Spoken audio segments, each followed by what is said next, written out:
morning, guys. I'm Janessa. And I'm Kari. So, Kari, what'd you do this weekend? Well, I actually tuned into The Late Show with Stephen Colbert. Oh, really? This week, yeah. I actually thought it was really interesting the way that he was hosting the show. Like, he's very funny. He had some good skits, had some really cool guests on the show. Let's talk about how he came out to begin with. He came out dancing, and the biggest grin on his face. You could see how excited this guy was. Well, let's talk about how he was making fun of Donald Trump. Did you see that scene? I did. He looked crazy. No, it was funny because he pulled out these Oreos and he was making fun of the way that Donald Trump doesn't want to eat Oreos anymore. And Colbert just kept eating them. And I thought I literally lifted them up and they fell on his face. They weren't even getting into his mouth or anything. It was a funny skit. And I also liked the scene with him and Scarlett Johansson. Yes, I loved the different array of guests he had. I thought it was great. Like, he had George Clooney there, Scarlett Johansson. Thank you, tongue-tied. And Joe Biden. Yes. He also, didn't he have a musical guest, Kendrick Lamar? I love Kendrick, so. Oh yeah, Kendrick Lamar has really good music. I love it. I think he had a great lineup. He kicked the show off beautifully. Yeah, I mean, I was looking on Twitter and some people weren't really in agreement. Some people enjoyed his show and some people said they miss Jay. Yeah, well, he has some big shoes to fill. He's replacing David Letterman, which is a big deal. Yeah. So, there was, he actually did a tribute in it and decided that he was going to say that he's going to still, he's going to do the best job he can, but he's still going to get in trouble with the producers every once in a while to, keep David Letterman in mind. So I thought it was great. Me too. What else did he have? He also, I don't know if you knew this, he had a spin-off show before that and a few other shows. So he's been in the game a long time. So, with the Colbert Report? Yes. Yeah. A lot of people really missed him on the Colbert Report that I was reading also on Twitter. Mm-hmm. They said The Late Show, it started off okay, but some people are not really impressed. Yeah, I mean, I guess there was an interview with one of the producers of the show, and he said he thinks that Colbert is really funny and to tune in, people want to watch him, but the big question is, are they going to tune back in to watch him? So, yeah. I don't know. I guess we'll see about that. Yeah. Ratings so far went up by 123% just on that first show. Oh, really? Yeah. So it's off to a great start, but you never know where it could go. Yeah. Well, I was reading earlier that David Letterman was not too happy that Stephen Colbert was taking over The Late Show because David Letterman was saying, I think that we need some diversity with late night television, and Stephen Colbert is just kind of typical. Letterman was talking that he would like to see some more diversity. Well, we'll see where it goes. Yeah.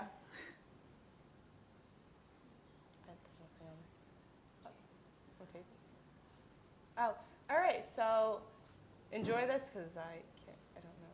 Well, is it time for a break right about now? I think it is. So stay tuned. We'll be right back. Hi, this is Kelly Ledwith. September brings us everything we love about fall. Sweaters and boots, pumpkin spice lattes, and the premiere of all our favorite fall shows. Starting off, some of our favorite shows are back. Dancing with the Stars will premiere Monday, September 14th on ABC at 8 p.m. Some of the stars this season include Paula Deen, Aaron Carter, and Andy Grammer. The Voice is back Tuesday, September 22nd on NBC at 8 p.m. This year's judges will be Adam Levine, Pharrell Williams, Gwen Stefani, and Blake Shelton. The ABC sitcom lineup of The Middle, The Goldbergs, and Modern Family on Wednesday nights premieres with all new seasons September 23rd. This fall, there are plenty of new shows premiering too. The highly anticipated variety show Best Time Ever with Neil Patrick Harris will premiere at 10 p.m. on Tuesday, September 15th. The show will feature appearances by A-list stars, stunts, comedy skits, and performances. On ABC, The Muppets will be premiering on Tuesday, September 22nd at 8 p.m.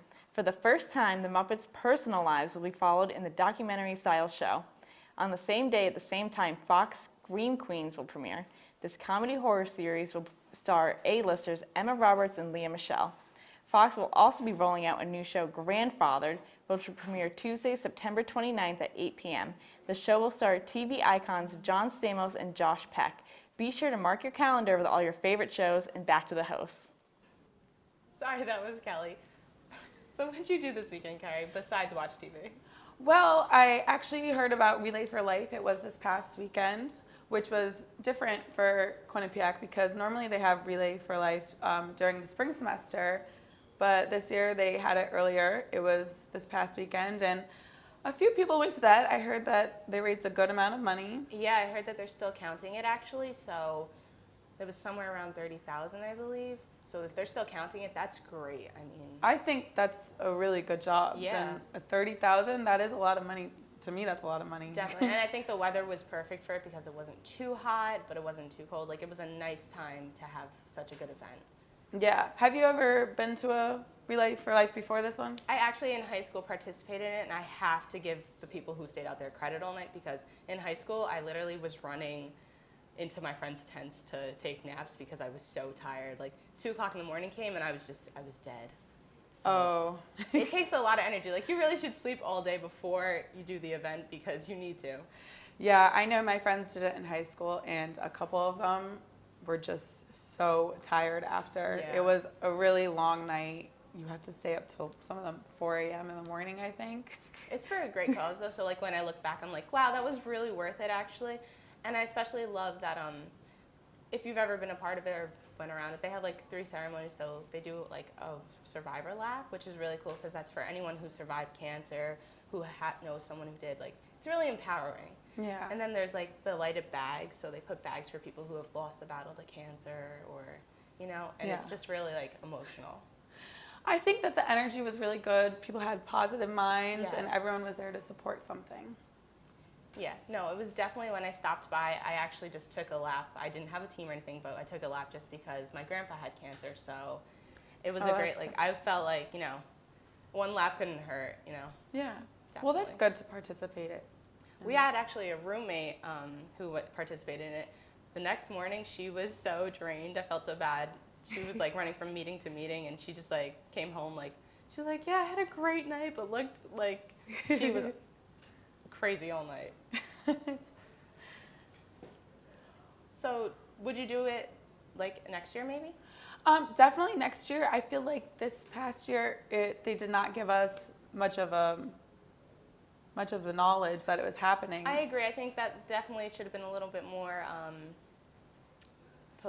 publicized. Is that the right word I'm using? Yeah, publicized. So, yeah, I got the email so last minute. I didn't know about it really. So hopefully we get it earlier next year. Yeah.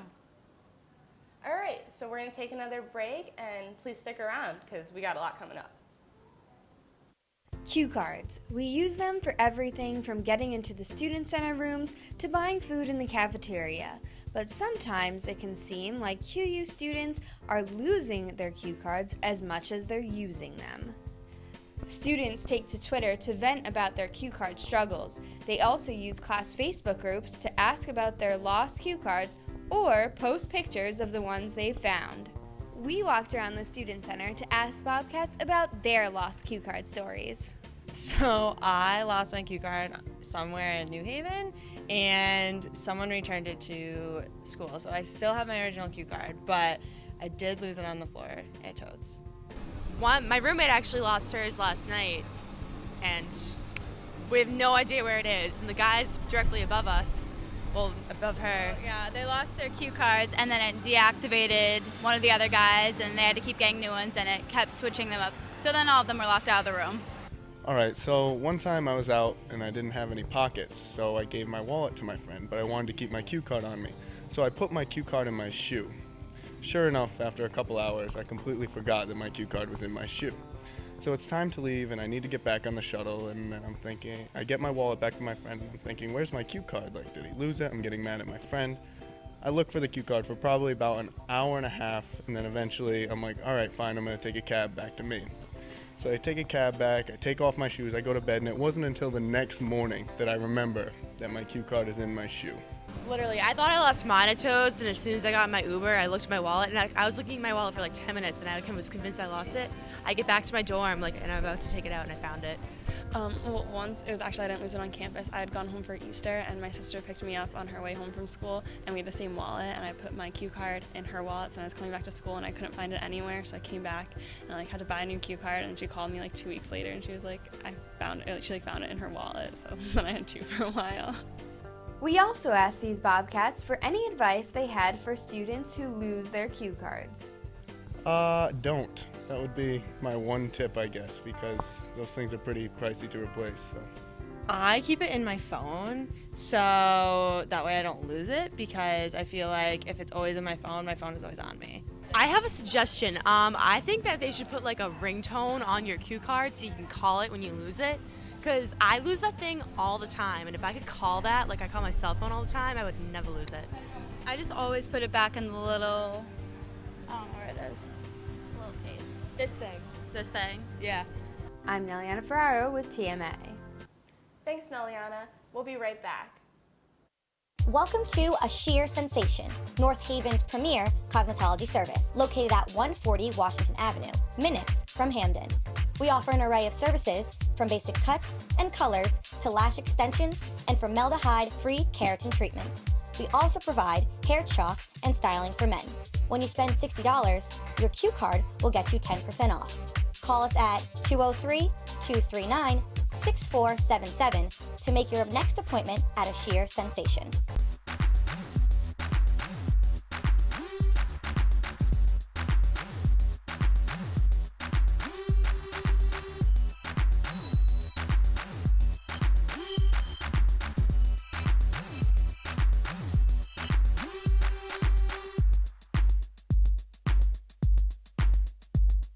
We are your source for entertainment news.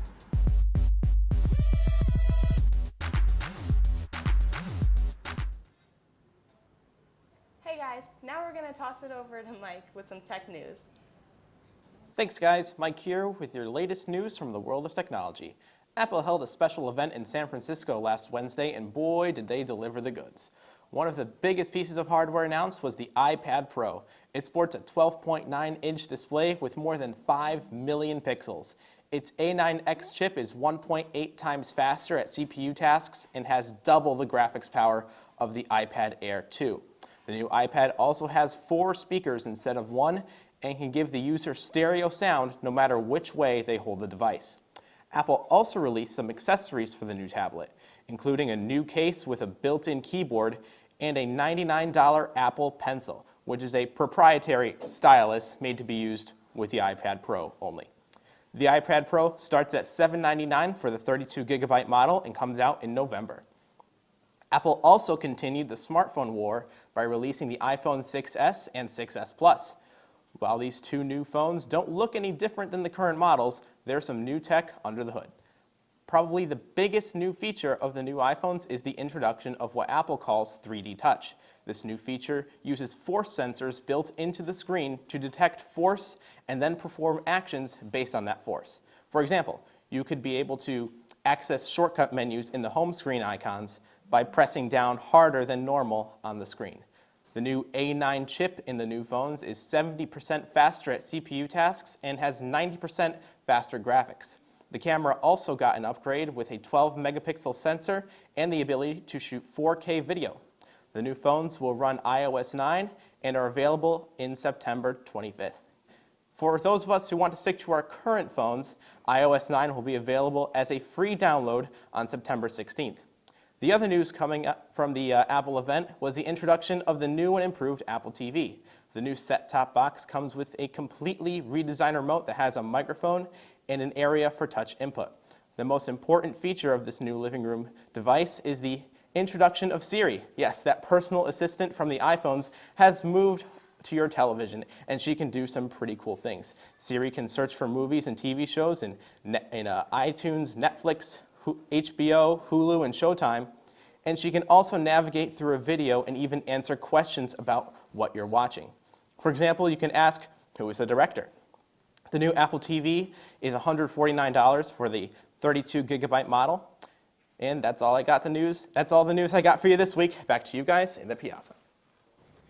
All right, and we're back. So Janessa, you know what's been in the news a lot? You know, I have been hearing some rumors. About Tom Brady and Giselle. Yes. That is a crazy story. So originally I've heard that they're divorced. For those of you who don't know, Tom Brady and Giselle, there's been rumors that they're going through this big divorce and that they might be splitting up. But I don't think those rumors are true. I'm going to have to shut those rumors down right now because clearly on Boston radio, Tom Brady said, "We are at a great place," talking about him and Giselle.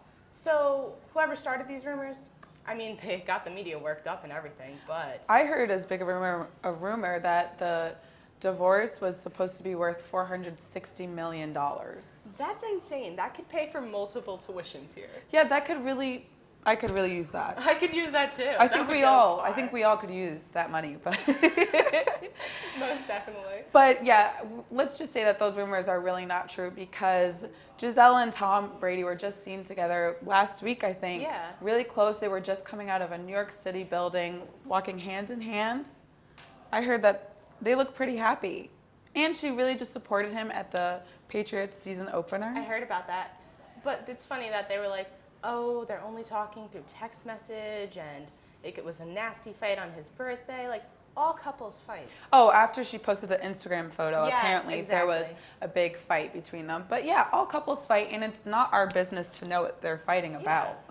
Just because they're celebrities, I mean, of course their information is going to be out there, but sometimes the media just takes it way up here when it's just like down here. Yeah, and honestly, even if they were going through a breakup, I don't think that we would know about that because they're very disclosed about their relationship. Not too many people know what's going on in there. I have to agree. As it should be. Yeah, they're more of a private, like, celebrity couple. You don't hear every single thing. I mean, sure, you see them on Instagram and on the internet, but, like, doesn't mean you know their life or what's going on in it. Exactly. I think that's how most celebrity couples should be. Like, we should not know their business. It's really not ours to know. And if you're trying to get into somebody's business, you shouldn't be there in the first place. That's my I opinion. agree. I mean, imagine you're a celebrity, your relationship's under all types of pressure.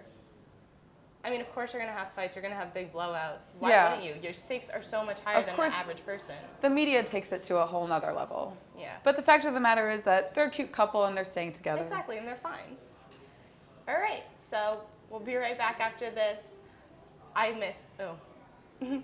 Thanks, Steph. Thanks, guys. I'm Steph here with a quick rundown on a few things you may miss this past week. If you've all been wondering, just like I have, if Demi Lovato and Selena Gomez are still friends, don't worry. They still are. Thursday morning, Demi posted a photo on Twitter of her and Selena writing, "Friends for years." The two first met in the 90s on the set of Barney and Friends. Both have their own show on Disney Channel, and they even starred in a Disney original movie together. This is the first time both Demi and Selena have been photographed together since 2014. Speaking of Selena, her good friend Taylor Swift has just won an Emmy for Original Interactive Program. When Swift released her music video for Blank Space, she also released an interactive game for her fans. Her game gives you a 360-degree shot of the house where Blank Space was filmed. You can choose where you go, who you interact with, and maybe see things you've missed from the video. Fans get exclusive behind-the-scenes footage and tour information through her game. Switching subjects here, but New York Fashion Week has started, and some of my favorite designers have showcased their work. Last Wednesday, Lauren Conrad debuted her line LC Lauren Conrad Runway collection for Kohl's. This was Conrad's fashion show debut. Aside from her clothing line, at Kohl's, Conrad also runs laurenconrad.com and The Little Market, which is an online shop supporting women artists from around the world. Carrie Underwood also showcased her activewear line, Kalia by Carrie Underwood. The event was held at the New York Fashion Week headquarters, and attendees were actually able to buy clothing that very day. Besides debuting her newest clothing line, Underwood also took to Instagram to share with her followers her newest album, Storyteller. Each track on her album, or as she referred to them as chapters, was given a mini movie revealing their name. The album is set to be released on October 23rd.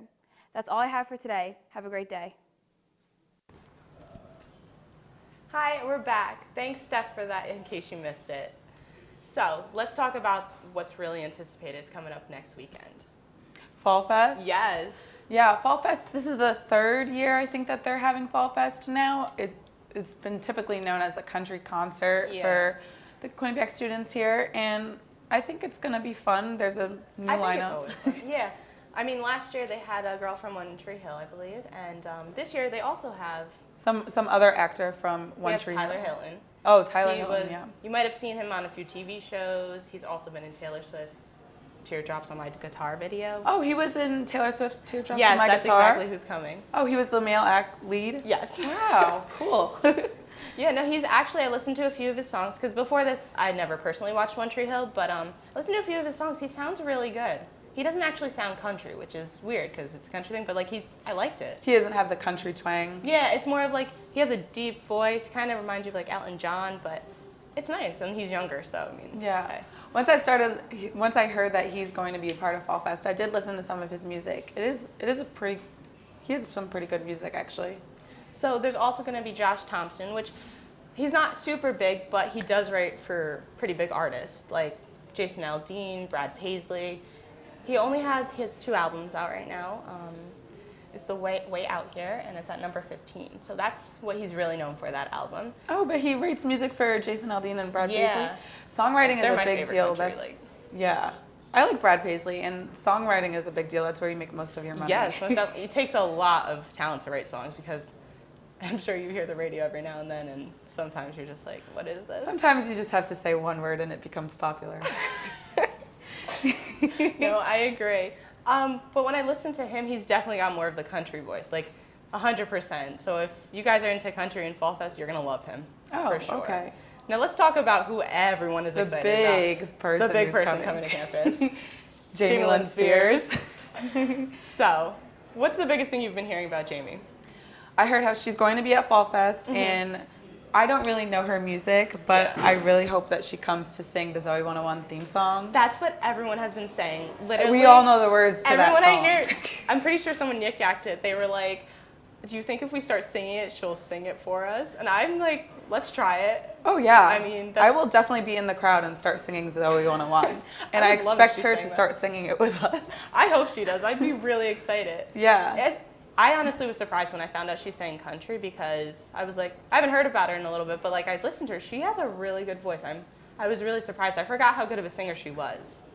I have not heard her music yet, so I'm excited to hear it. I'm ready for it. So Fall Fest, we're ready for you. Yeah. So we'll be right back after this quick break. Stick around.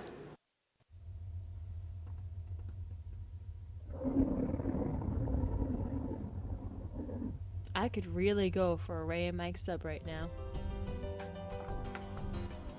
Come to Ray and Mike's and try our Philly chicken with cheese for just over $4, giant cheesesteak subs, and mouth-watering boar's head sandwiches for as low as $4.75. Q-Cash accepted just a mile down the road on Whitney, here at Ray and Mike's.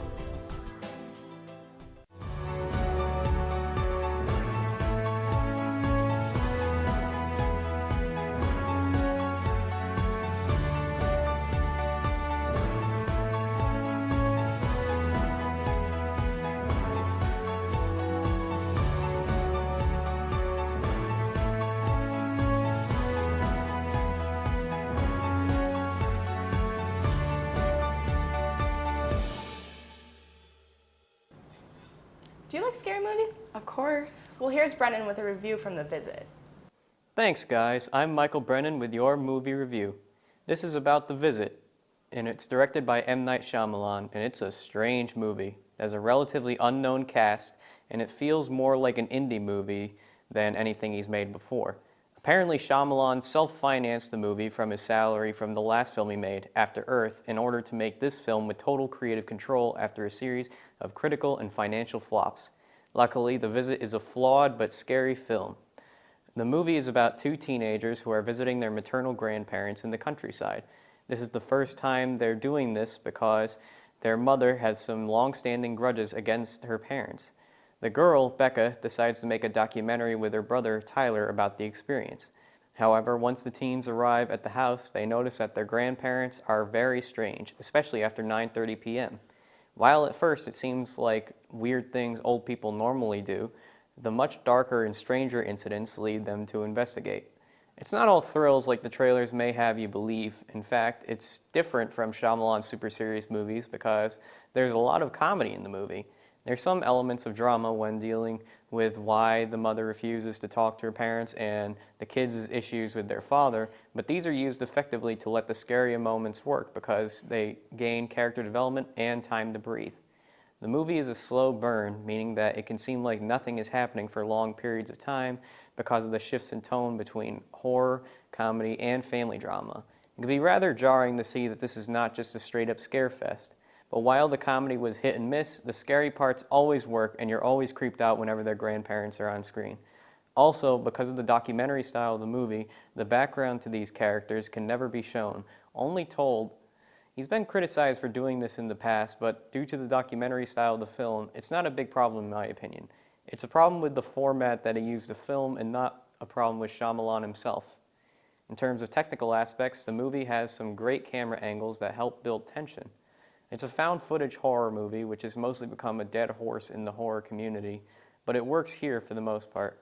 Some people who learn that they are being filmed play it up for the camera, such as the train conductor who starts reciting Shakespeare. Some goofs, such as Tyler continually zooming in during one of Becca's confessionals, help make the film feel more real and plausible. There aren't too many characters in the movie, less than 10 with speaking roles, in fact. However, the kids all do a great job of being terrified while having some childish fun. The grandparents are also believably weird and creepy, and possible reasons why they're so crazy run through your head throughout the whole movie. Mental illness, demonic possession, hexed by a witch. If not for the actors, this movie would not have worked nearly as well overall. The film is a strange, twisted work. Some of the things that happen in this film will surprise you. Some of the things that happen in this movie will scare you, and some of them will disturb you, and some will make you say, what the heck was that about? There are elements that could have been done better, but the film shows that Shyamalan still has some creative juice in him and has a chance for the public to love him again. If nothing else, the audience that I saw it with was thoroughly entertained. Back to you guys in the piazza.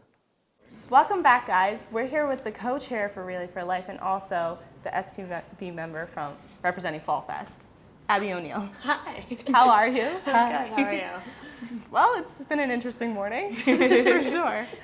So, what can you tell us about Fall Fest? So Fall Fest is going to be an outdoor country concert. We sent out a survey this year to kind of gauge the students as to whether or not they wanted to keep it country or change it to something else, and overwhelmingly they want country, so that's what we're bringing. We work with a middle agent who kind of figures out who's available, who's within our budget, and you know, who would be willing to do a college concert, because a lot of people don't realize that many artists don't want to come and do college concerts, so that is also kind of a factor in the process. So who are you most excited for personally? I'm excited for all of them. I listened to all their songs, and without knowing it, had listened to them all before. So I know Tyler Hilton had a song that I was like, oh wow, like that's who sings that. Like, so I was really excited. So besides the artists performing, what's going to be at Fall Fest? There's going to be food trucks like there has been in the past. There's the meatball truck is coming. There's going to be pulled pork and grilled cheese, macaroni and cheese. There's the cupcake truck, Mr. Softy. We're going to have gluten-free options this year.